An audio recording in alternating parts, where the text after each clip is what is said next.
In a courtroom where truth is dissected and sanity is questioned, one man's fate hangs in the balance. The defense fights not for freedom, but for the right to be understood. Experts clash, justice measures the price of a mind, and the echo of every word becomes evidence. This isn't just law, it's power, pride, and perception colliding under oath. When reason becomes a weapon, mercy is no longer part of the verdict. He doesn't have to be, he's a licensed psychiatrist. What are you asking for? It's for mental health. He's a mental health expert. It's asking for him to be evaluated, particularly for two reasons. One is potential mitigation evidence of punishment. The other is to assess the voluntariness of the statement/confession that he gave to the police, and whether he was mentally capable of knowingly and voluntarily waiving. But Dr. Courtroom will be... In a courtroom where every word holds weight, one question echoes: is the defendant sane, or simply desperate for mercy? Justice stands firm, but truth hides behind medical terms and moral judgment. He is approved by the court as a fair and independent licensed psychiatrist, and he will make the choice. But is he a defense expert, or is he an independent? He's going to give whatever answer that is accurate. This is a science.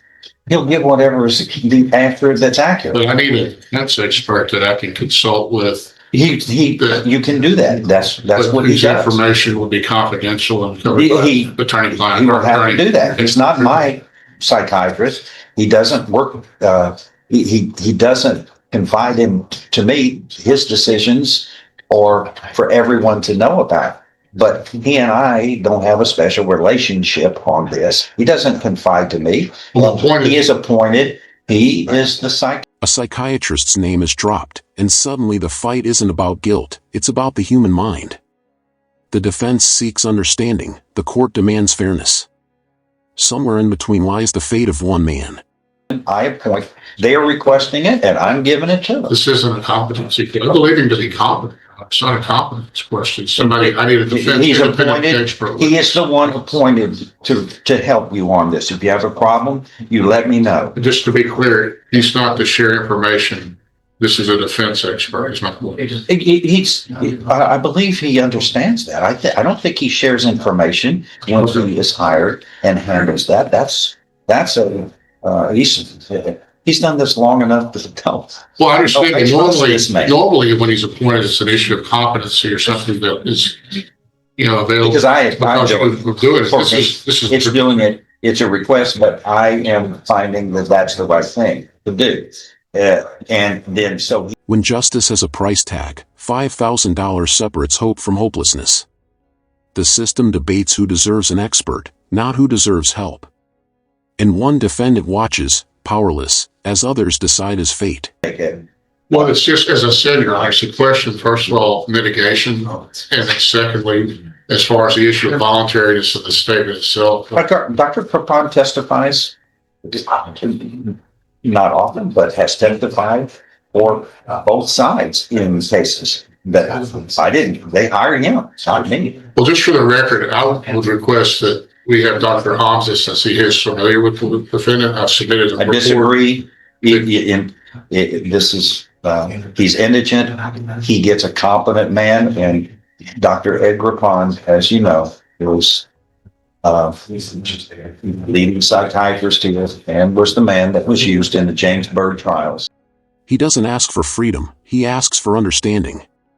But in a room ruled by order, emotion has no standing. The judge listens, the lawyers argue, and the truth gets lost in procedure. I find him to be fair, impartial, and most competent. That's what you're asking for. Plus, it's indigent, and this you're asking for at least $5,000. We can get somebody as competent that does not cost the taxpayers unfair amounts. Okay, well, just to be clear, so the motion to have Dr. Hamza is denied. You will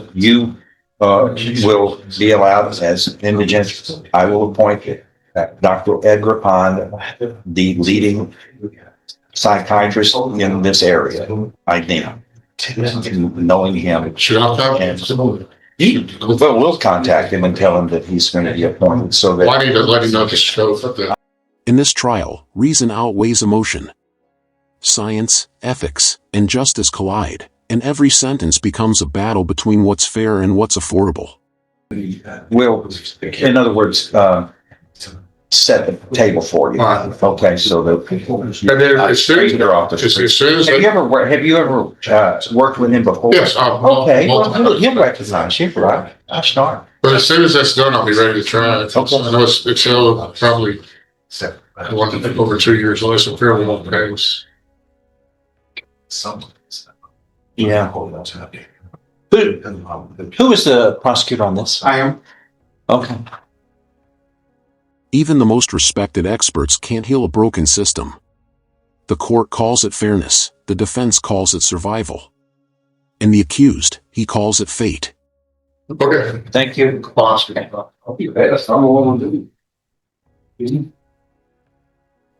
And let's let Dr. Rubin know about this case and for Rice is going to, we're going to let him know. Okay. I'll give him a call once you leave. Hey, you're killing me on the. In the end, the decision isn't about guilt, it's about how far justice will go to prove it's right. Mental health, morality, and money, all judged under one roof.